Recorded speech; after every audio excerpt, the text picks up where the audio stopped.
Well, I've been a journalist for about 25 years, and I was educated to lie, to betray, and not to tell the truth to the public.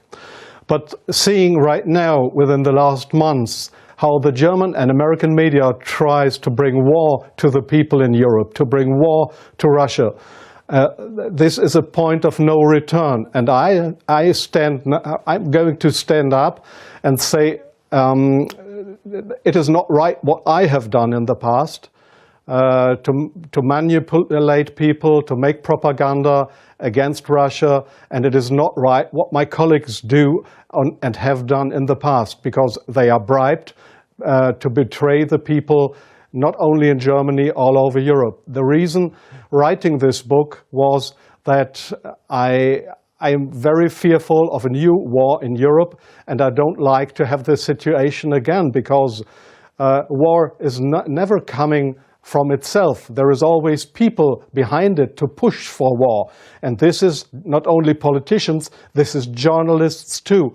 And I just have written in the book how we have betrayed in the past our readers just to push for war, and because I don't want this anymore. I'm fed up with this propaganda. We live in a banana republic and not in a democratic country where we have press freedom, where we have human rights. If you see the German media, especially my colleagues who day by day write against the Russians, who are in transatlantic organizations and who are supported by the United States to do so, well, people like me, I became an honorary citizen of the state of Oklahoma in the United States. Just why? Just because I write pro-American. I wrote pro-American. I was supported by the Central Intelligence Agency, by the CIA. Why? Because I should be pro-American. I'm fed up with it. I don't want to do it anymore. And so I've just written a book not to earn money. No, it will cause a lot of trouble for me, just to give the people in this country, in Germany, in Europe, and all over the world, just to give them a glimpse of a view what goes up behind the closed doors. Into the year 1988. If you go to your archives, you will find in March 1988 that there was in Iraq, the Kurdish people have been gassed with poisoned gas. That is known all over the world. But in July 1988, they sent me to a town called Zubaydat, that is on the Iraqi-Iranian border.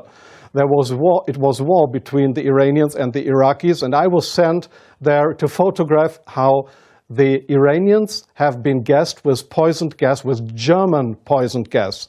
You call it Lost and Zarine, mustard gas, made by Germany. They have been gassed, and I was there to make photographs how these people have been killed by poisoned gas from Germany. When I came back to Germany, there was just one small photo in a newspaper, in the Frankfurter Allgemeine, and there was one small article not writing how impressive, brutally, how unhuman, how terrible it was to kill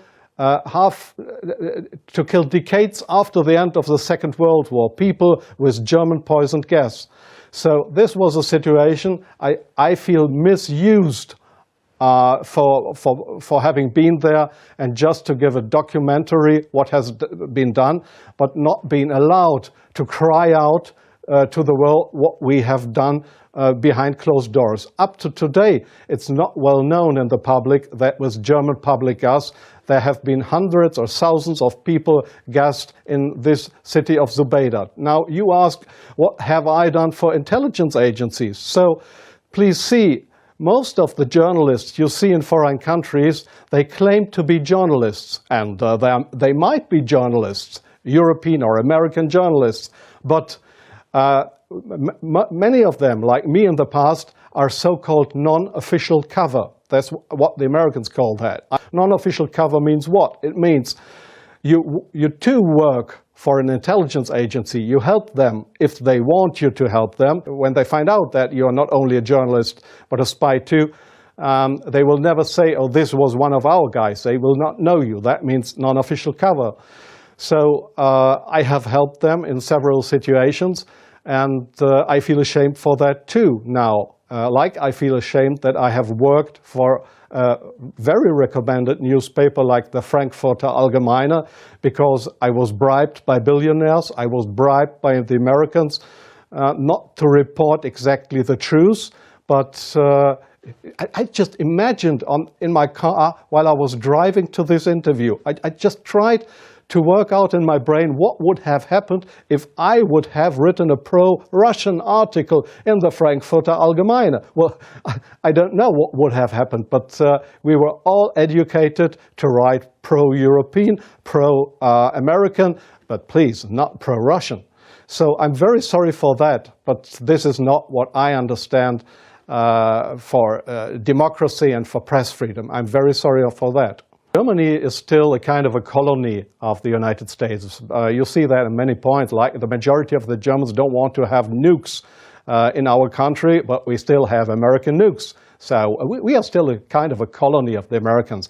And being a colony, it is very easy to approach young journalists through what is very important here is transatlantic organizations.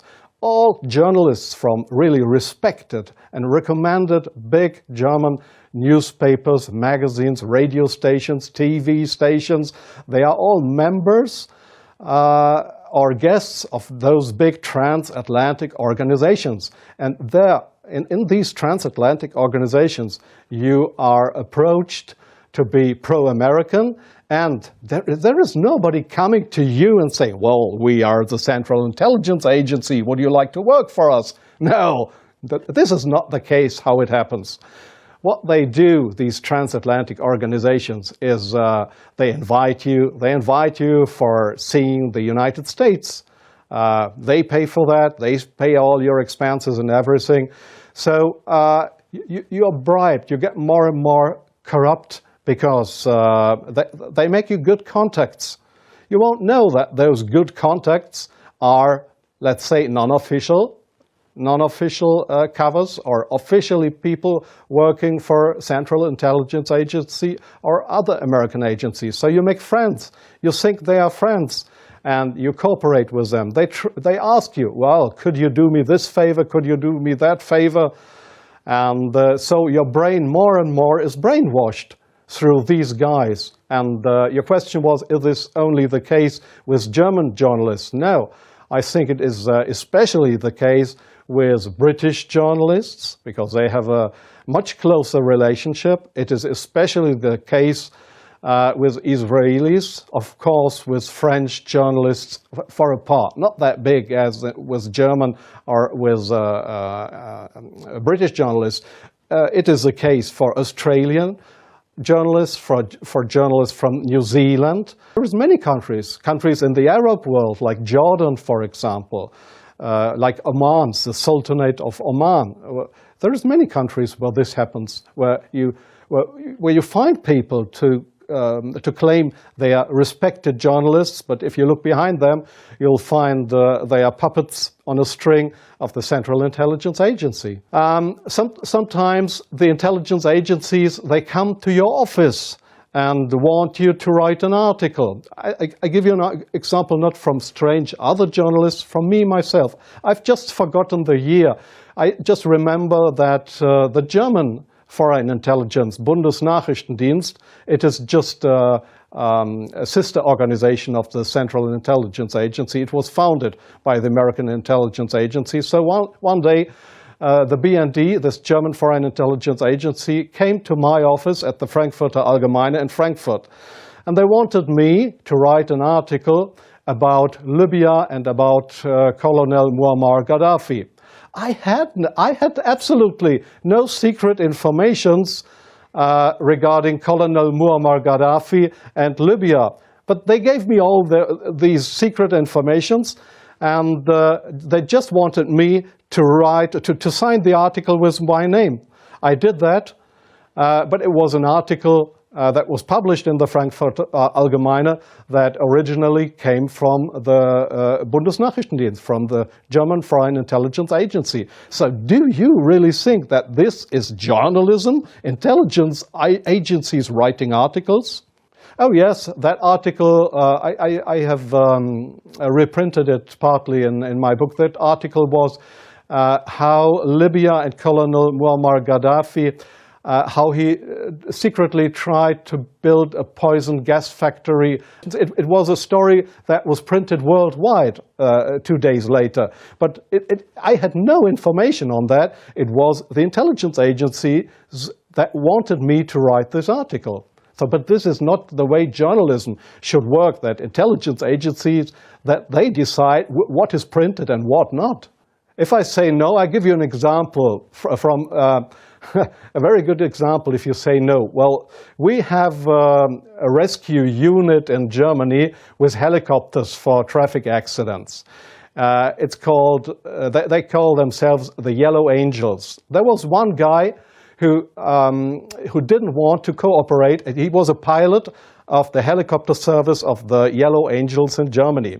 This guy said no to the Foreign Intelligence Service, Bundesnachrichtendienst, when they approached him and wanted him as a non-official cover to work for the German Foreign Intelligence Agency, just to pretend to be somebody from the Yellow Angels. So what happened was that he lost his job.